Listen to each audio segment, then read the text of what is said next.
5 ಗ್ಯಾರಂಟಿಯನ್ನ ನಿಮಗೆ ಕೊಡ್ಲಿಕ್ಕೆ 51,000 ಕೋಟಿ ಖರ್ಚು ಮಾಡ್ತಾರೆ ವರ್ಷಕ್ಕೆ. ಆ 51,000 ಕೋಟಿ ನಿಮಗ್ ಕೊಡೋದಿಕ್ಕೆ ಈ 5 ಕಾರ್ಯಕ್ರಮ ಇದೆಯಲ್ಲ, ಪುಕ್ಕಟ್ಟೆ ಕರೆಂಟು ಅಂತಾರೆ, 3 ಬಲ್ಬ್ 4 ಬಲ್ಬ್ ಇರ್ತಕ್ಕಂಥ ಯಾವ್ದೋ ಹಳ್ಳಿ ಮನೆ ಒಳಗೆ 2,000 ರೂಪಾಯಿ ಬಿಲ್ ಬರ್ತವೆ ಹಲವಾರು ಕಡೆ. ನನಗೆ ತಂದು ತೋರ್ಸವ್ರೆ, ಅಣ್ಣ 3 ಬಲ್ಬ್ ಹಾಕೊಂಡಿದೀವಿ ಮನೆಗೆ 2,000 ರೂಪಾಯಿ ಬಿಲ್ ಕಳಿಸವ್ರೆ, ನಾವು ಎಲ್ಲಿ ಕಟ್ಟೋದು ಅಂತಾರೆ ಹಳ್ಳಿಯ ನಮ್ಮ ಕೆಲವು ಮನೆಗಳಲ್ಲಿ. ಇದೆಲ್ಲ ಒಂದು ಭಾಗ. ಇನ್ನ ಬಸ್ ಫ್ರೀ ಪಾಸು, ಇದು ಗೃಹಲಕ್ಷ್ಮಿ, ಅದೆಂತದೋ ಇವನಿದೆ, ಅದು ಎಷ್ಟು ನಮ್ಮ ಹುಡುಗರು ದುಡ್ಡು ಬಂದೈತೆ ಗೊತ್ತಿಲ್ಲ. ಅದು ಅವ್ರು ಹೇಳ್ತಾರೆ, ನಾವು ಕೇಳಬೇಕಷ್ಟೇ ಬಂತು ಅಂತ. ಇಂಥ ಒಂದು ಯೋಜನೆಗೆ 51,000 ಕೋಟಿ ಖರ್ಚು ಮಾಡ್ತಿದ್ದೀವಿ ಅಂತ ಹೇಳ್ತಾರೆ. ಈಗ ಅದಕ್ಕೆ ಅಡ್ವರ್ಟೈಸ್ಮೆಂಟು ಪ್ರತಿ ವರ್ಷ ಕಳೆದ 3 ವರ್ಷದಲ್ಲಿ ಪ್ರತಿ ವರ್ಷ ಕನಿಷ್ಠ 150ರಿಂದ 200 ಕೋಟಿ ಪೇಪರ್ ಅಡ್ವರ್ಟೈಸ್ಮೆಂಟ್ ಕೊಟ್ಕೊಂಡವ್ರೆ ಸರ್ಕಾರದಿಂದ. ಆ ಅಡ್ವರ್ಟೈಸ್ಮೆಂಟ್ ಕೊಡೋದು ದುಡ್ಡು ನಿಮ್ಮ ದುಡ್ಡೇ, ಅವರೇನು ಕೈ ಬೆವರ್ಸುರು ಸಂಪಾದನೆ ಮಾಡಿದ ದುಡ್ಡಲ್ಲ. 51,000 ಕೋಟಿ ನಿಮಗೆ ಕೊಡೋದಿಕ್ಕೆ ಸಾಲ ಎಷ್ಟು ಮಾಡ್ತಾವ್ರೆ ವರ್ಷಕ್ಕೆ ಯೋಚನೆ ಮಾಡಿದ್ರಿ. 1.25 ಲಕ್ಷ ಕೋಟಿ ಪ್ರತಿ ವರ್ಷ ಸಾಲ ನಿಮ್ ತಲೆ ಮೇಲೆ ಏರಿಸ್ತಾವ್ರೆ. ಇದನ್ನ ನನ್ನ ತಾಯಿಂದ ಅರ್ಥ ಮಾಡ್ಕೊಳ್ಳಿ. 2,000 ರೂಪಾಯಿ ಕೊಟ್ಬಿಟ್ರು ಅಂತೇಳಿ ಅಯ್ಯೋ ಪರವಾಗಿಲ್ಲಪ್ಪ ನಮ್ ಗೃಹಲಕ್ಷ್ಮಿ 2,000 ಬಂತು ಅಂತ ನೀವು ಖುಷಿ ಪಟ್ರೆ ಮುಂದೆ ಈ ರಾಜ್ಯ ಬರ್ಬಾದ್ ಆಯ್ತದಲ್ಲ. ನಾನು ಬರ್ಬಾದ್ ಆಗುತ್ತೆ ಅಂತಲೂ ಹೇಳಲ್ಲ. ಕಾರಣ ನಮ್ಮ ರಾಜ್ಯದ ಖಜಾನೆ ಎಂದೂ ದರಿದ್ರ ಬರಲಿಲ್ಲ, ಎಂದೂ ಖಾಲಿಯಾಗಿಲ್ಲ. ಸಂಪತ್ತು ಭರಿತವಾದಂತ ರಾಜ್ಯ ಇದು ಈ ದೇಶದಲ್ಲಿ. ಈ ನಾಡಿನ ಜನತೆ ನೀವೇನ್ ಸಂಪಾದನೆ ಮಾಡ್ತೀರಿ, ಸರ್ಕಾರದ ಖಜಾನೆಯನ್ನ ತುಂಬಿಸ್ತಕ್ಕಂಥದ್ರಲ್ಲಿ ನಿಮ್ಮ ಶ್ರಮ ಏನಿದೆ, ನೀವು ನಿಮ್ಮ ಶ್ರಮದಲ್ಲಿ ಬರ್ತಕ್ಕಂಥ ಹಣ.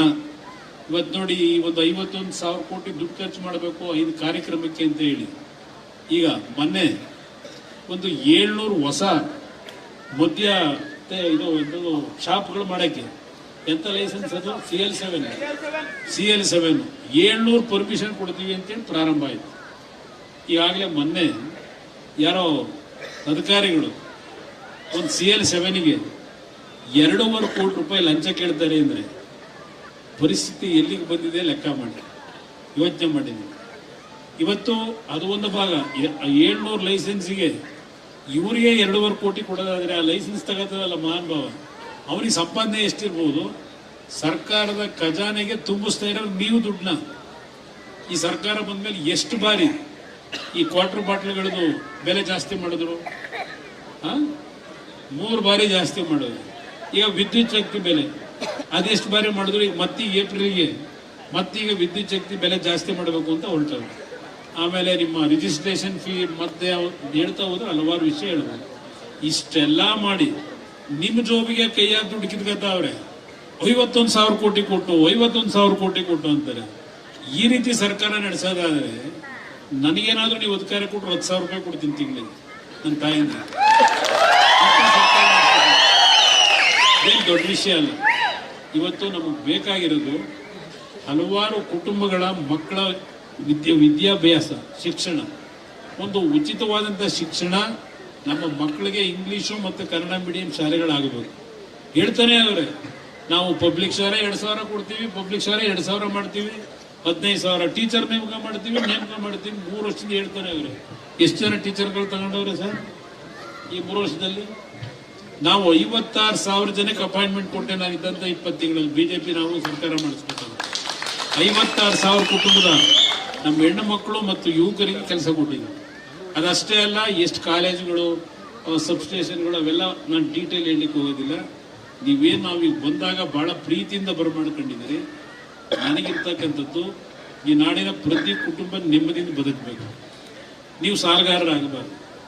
ನಾನು 2 ಬಾರಿ ರೈತರ ಸಾಲ ಮನ್ನಾ ಮಾಡಿದಾಗಲೂ, 2 ಬಾರಿ ಮುಖ್ಯಮಂತ್ರಿ ಆದಾಗಲೂ ನಾನು ಮಾಡಿದಂಥ ಸಾಲ ಎಷ್ಟು, ನನ್ನ ಕಾರ್ಯಕ್ರಮಗಳನ್ನ ಕೊಡ್ಲಿಕ್ಕೆ ನಿಮಗೆ. ಇವರು ಎಷ್ಟೆಷ್ಟು ಮಾಡವ್ರೆ ಅನ್ನೋದು ತೆಗೀರಿ ಪ್ರತಿ ವರ್ಷ. ನಾನು ರೈತರ ಮೇಲೆ, ಜನಗಳ ಮೇಲೆ, ಈ ರಾಜ್ಯದ 6.5 ಕೋಟಿ ಜನಗಳ ಮೇಲೆ ಯಾವುದೇ ರೀತಿಯ ಹೆಚ್ಚಿನ ತೆರಿಗೆನೂ ಹಾಕಲಿಲ್ಲ, ಸಾಲದ ಹೊರೆನೂ ನಿಮ್ಮ ಮೇಲೆ ಹೊರಿಸಿಲ್ಲ ಹೆಚ್ಚು. ಮೊದಲನೇ ಬಾರಿ ಮುಖ್ಯಮಂತ್ರಿ ಆದಾಗ ಮೊದಲನೇ ವರ್ಷ 300 ಕೋಟಿ ನಾನು ಸಾಲ ಮಾಡಿದ್ದೆ. 300 ಕೋಟಿ ಅಷ್ಟೇ ಸಾಲ. ಕೆಲವು ರಾಜಕೀಯದ ಬೆಳವಣಿಗೆ ಒಳಗೆ ಮೊದಲನೇ ಬಾರಿ ಶಾಸಕನಾಗಿ 25 ತಿಂಗಳು ಮುಖ್ಯಮಂತ್ರಿ ಆಗಬೇಕಂತ ಒಂದು ಅವಕಾಶ ದೊರಕಿತು. ಯಾವ ರೀತಿ ಕೆಲಸ ಮಾಡಿದ್ದೇನೆ, ಸರ್ಕಾರ ಯಾಕೆ ನಡಿಬೇಕು ಅನ್ನೋದನ್ನ ತೋರಿಸಿದ್ದೇನೆ. ಒಂದು ಬಾರಿ ನನಗೆ ಅವಕಾಶ ಕೊಡಿ, ಎಂತೆಂಥವ್ರನ್ನ ಮಾಡಿದ್ದೀನಿ. ನಾನು ನಿಮ್ಮ ಕೈ ಜೋಡಿಸಿ ಮನವಿ ಮಾಡ್ತೀನಿ, ಬಿಜೆಪಿ ಮತ್ತು JDSನ ಮೈತ್ರಿ ಏನಿದೆ, ನೀವು ಮನಸ್ಸು ಮಾಡಿದ್ರೆ ಈ ಬಾರಿ ಬಿಜೆಪಿ ಮತ್ತು ಮೈತ್ರಿಯಿಂದ 180ರಿಂದ 200 ವಿಧಾನಸಭಾ ಕ್ಷೇತ್ರ ನಾವು ಗೆಲ್ತೀವಿ ಈ ಬಾರಿ. ಪಕ್ಕದ ಬಿಹಾರದಲ್ಲಿ ನೋಡಿದ್ರಿ, ಉತ್ತರ ಇಂಡಿಯಾದಲ್ಲಿ 243 ಸ್ಥಾನದಲ್ಲಿ 207 ಸ್ಥಾನ ಗೆದ್ರಲ್ಲಿ. ಈ ಮೊನ್ನೆ ನಡೆದ ಚುನಾವಣೆಯಲ್ಲಿ ಕಾಂಗ್ರೆಸ್ 6 ಸ್ಥಾನ ಗೆದ್ದವರು. ಎಲ್ಲಿದೆ JDS, ಎಲ್ಲಿದೆ ಬಿಜೆಪಿ ಅಂತಾರೆ. ಇನ್ನೊಂದು 3-4 ವರ್ಷದಲ್ಲಿ ಕಾಂಗ್ರೆಸ್ ಭವಿಷ್ಯ ಸಂಪೂರ್ಣ ಈ ದೇಶದಲ್ಲೇ ಇರೋದಿಲ್ವೇನೋ ಅಂತಕ್ಕಂಥ ನನ್ನ ಅಭಿಪ್ರಾಯ. ಆ ಹಿನ್ನೆಲೆಯಲ್ಲಿ ನಾನು ಹಲವಾರು ವಿಷಯಗಳನ್ನ ನಿಮ್ಮ ಮುಂದೆ ಪ್ರಸ್ತಾಪ ಮಾಡಬಹುದು. ನಿಮ್ಮ ಪ್ರೀತಿ ಏನಿದೆ ಹೃದಯದಲ್ಲಿ ಇಟ್ಕೊಂಡಿದ್ದೀರಿ. ದೇವೇಗೌಡ ಅದಂತೂ ಗೌಡ್ರ ಗೌಡ ದೇವೇಗೌಡ ಅಂತ ನಮ್ಮ ಹುಡುಗರು ಕೆಲವು ಸ್ನೇಹಿತರುಗಳು ಕೂಕೊಂಡ್ಬಂದಿದ್ರು. ಇದೆಲ್ಲ ನೋಡ್ತಾ ಇದ್ದೀನಿ. ಒಂದು ನೀವು ಚುನಾವಣೆ ಟೈಮಲ್ಲಿ ನಮ್ಮ ಹೆಣ್ಣು ಮಕ್ಕಳಿಗೆ ನಾನು ಕೈ ಜೋಡಿಸಿ ಮನವಿ ಮಾಡ್ತೀನಿ, 2000ಕ್ಕೆ ಮರಳಾಗಬೇಡಿ. ರಾಜ್ಯ ಹಾಳು ಮಾಡ್ತಾರೆ. ನಿಮ್ಮ ಬದುಕು ನೀವು ಕೈ ಹಿಂಗೆ ನೀಡಬೇಡಿ. ಒಂದು ಅವಕಾಶ ಕೊಡಿ ನಮಗೆ. ಮೈತ್ರಿ ಸರ್ಕಾರ ನಾವು ಮಾಡಬೇಕು ಅಂತ ಹೊರಟಿದ್ದೇವೆ. ಒಂದು ಅವಕಾಶ, 5 ವರ್ಷದ ಸರ್ಕಾರ. ಯಾಕೆಂದ್ರೆ ನಾನು ಎಷ್ಟು ವರ್ಷ ಬದುಕ್ತೀನಿ ನನಗೆ ಗೊತ್ತಿಲ್ಲ. ನನ್ನ ಆಯುಷ್ ಭಗವಂತ ಎಷ್ಟು ಕೊಟ್ಟಿದ್ದಾನೆ ನನಗೆ ಗೊತ್ತಿಲ್ಲ. 5 ಬಾರಿ ಸಾವಿನ ಅಂಚಿಗೆ ಹೋಗಿ ಬಂದಿರ್ತಕ್ಕಂಥವ್ರು ನಾನು.